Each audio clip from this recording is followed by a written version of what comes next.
Greetings and salutations. Today I wanted to give a review of my Brady labeler, the BMP 21 Plus. Now it is relatively cheap, only $100 with the cartridges being $25 for the standard ones, $30 to $40 for the more advanced ones. But overall, I really do like the experience of the labeler. They make it very easy to use. You just type out what you need as needed. The cartridge slides in fairly easily with a slot. Make sure the lock lever is down. You slide it in, lock the cartridge, power it up. And it does have a backlight, but it's kind of hard to see on camera, so I'll leave it off. And you can type various things on it. The cutting action is just two levers on the back that you can squeeze. That cut, and then you have your label. That was an automatic font. You set the font automatically. If you go into the font setting, you can set the fonts to whatever you want in bold. If you go too high, it tells you it cannot fit it for the label you want.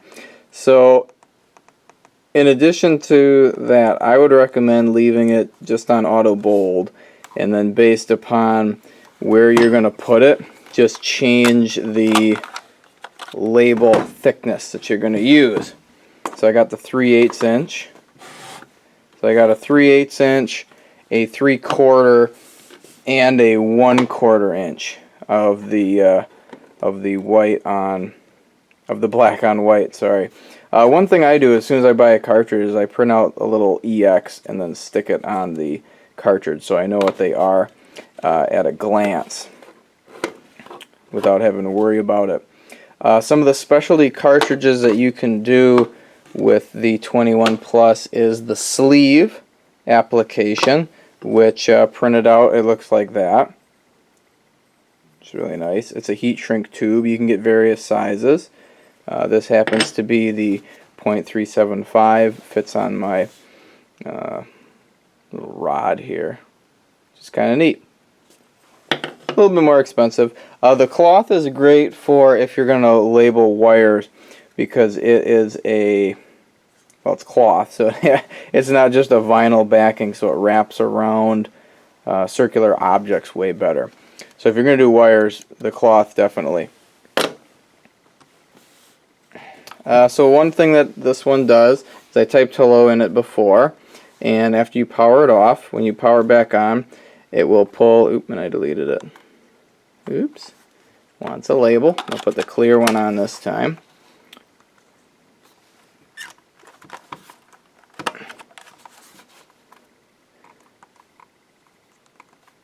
So you'll notice if you type something in it and you power it off, it will keep the last thing you typed.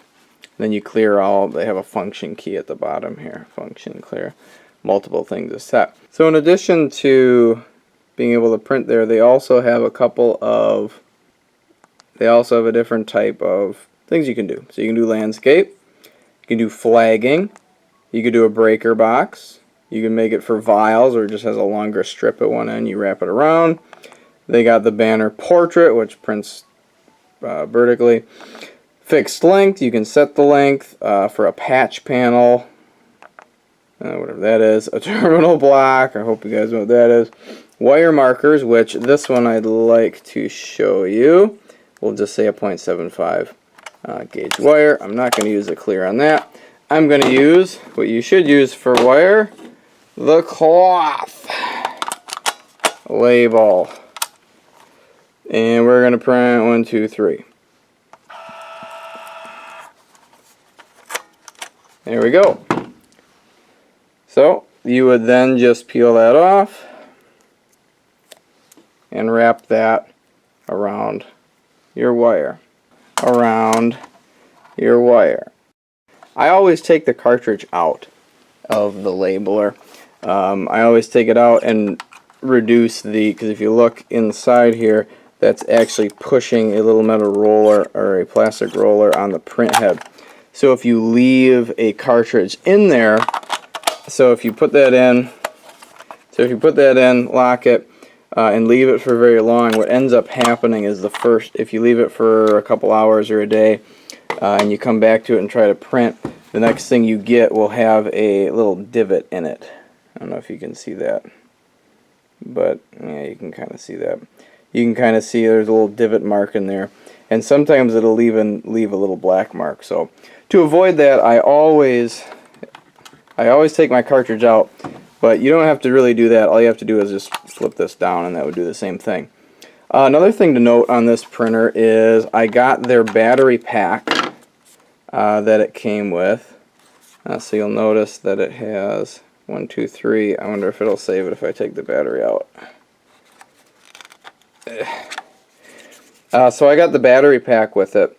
It'll take AA's too, 6 AA's if you want.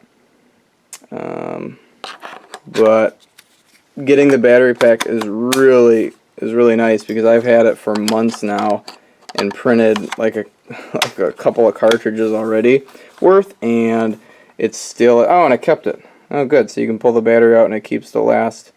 Must save it to like some form of EEPROM or something. I didn't try that before. But the battery has actually lasted me. You see the little battery life indicator right there. The battery has actually lasted me a couple of cartridges already. And I looked it up, and apparently they designed this thing to be able to print the life, or whatever number of cartridges they say that you can print with this thing. The battery's supposed to last as long as this thing is. So if you buy their battery for the printer and use it, I guess you'll never have to change it. So that's kind of neat. I mean, nothing too fancy, but yeah, it has a little lanyard you can get with it. I don't like using that.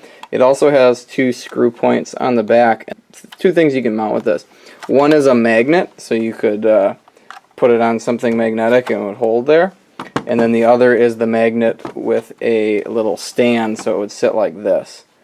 And then apparently there's also another one that has the magnet stand and like a little light on it, so you can push it and it has a light. I don't know.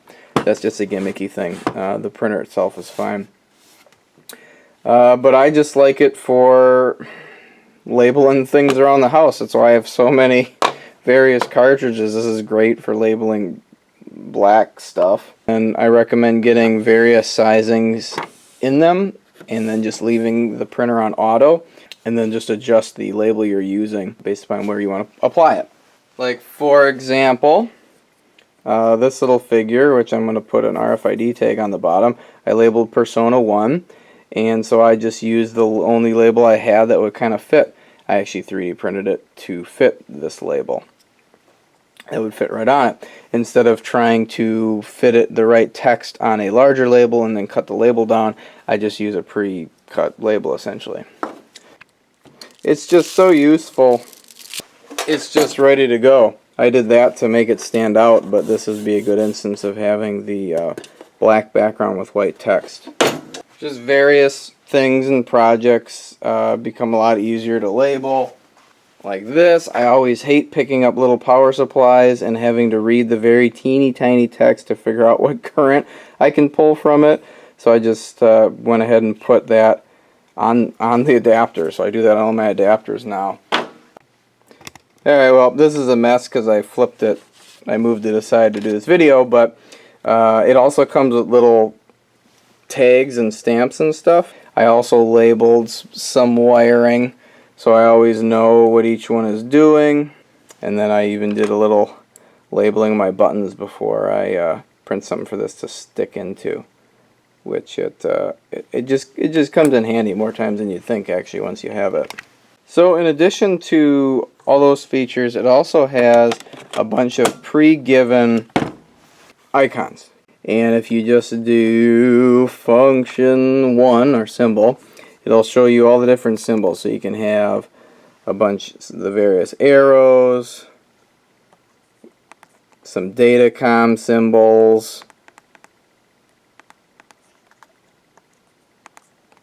some common electrical symbols, relay, ground points, earphones for some reason, diode, satellite resistors, inductors, a fuse symbol, Greek letters included with it, some home electrical, so it's a couple of varying home appliances, miscellaneous, which are available on these keys by hitting the function. You can see the orange lettering. And warning signs. So you can do exclamation mark, voltage, and skull and crossbones. But let's print toaster. Oh, I did the big one. Whatever. Oh, nope. We're going to delete 1, 2, 3. Here's the big one. Oh well. Who cares? Oh, that wasn't that bad. Yeah, I did wire. Yeah, that's a problem. So it'll keep the let's leave out a bulb. Let's put the label type back to banner landscape horizontal. There we go. That's what I thought it would look like. Alright, it actually fills out the large label here. Oh, by the way, if you push on the button on the back, that's what ejects the cartridge. That's how that ejects. Alright, so that's the printer. The only quarrel I have with it is the keypad is in alphabetic order, which it's fine. It's just harder for me to hunt and find the keys like that. I can use it with my thumbs, which is why a QWERTY keyboard would have been so much better. But oh well, you win and lose. The placement for the cutter is really nice. You just kind of slide your hand up. You only have to push one of them because they both act on it. Which, by the way, if you ever have to take the thing apart, the 2 screws are hidden underneath the cutter blades. A little tidbit. The other 4 are 2 in the top and 2 at the bottom. The latch, it doesn't tell you if you don't have it on there, so if you make good contact with the touch cell reader. So how it knows the size that you're using and the material type to judge how it prints is it uses this little jumper pad on here. So it knows which cartridge on there. The only thing is, if you try and print without it, it will try to do it, but nothing will come out because I don't have the latch done, but it won't tell you that. So it'll try to print, it'll sound different, nothing will kick out. Good news is, just throw the latch up and it doesn't damage your print. It doesn't add any funny stuff on it or anything like that. So no harm, no foul. Just remember to keep that latch closed. And then it's fairly convenient. Like I said, two-handed operation. I always have the one hand here. You can type two-handed, and then every time I need to do something, reach up, push one side, or the other hand, slide it out. Sometimes there it goes. I have one cartridge that kind of fits in there cockeyed, so if I hold it in and I try and push this, it pushes on it and kind of lifts it, and then it doesn't want to close, so I have to hold it here sometimes for just this cartridge for some reason. The other ones don't seem to have this problem. And then like that. See, it's in there. Oop, that one does have the problem. I guess sometimes you got to hold it right here. And then if you want to drop it, easy enough. Boop, pop it right out. Yeah, see, that one has no problem. You can pop it in and out. Pops in, closes the latch. Didn't have to hold it. Some of them I do, some of them I don't, but whatever. Alright. All in all, excellent product. I love it. For $100, can't go wrong. And I label all sorts of projects with it. Alright, hopefully this helped you in any buying decision you might have. Alright, till next time, I'm the Ill-Informed Human.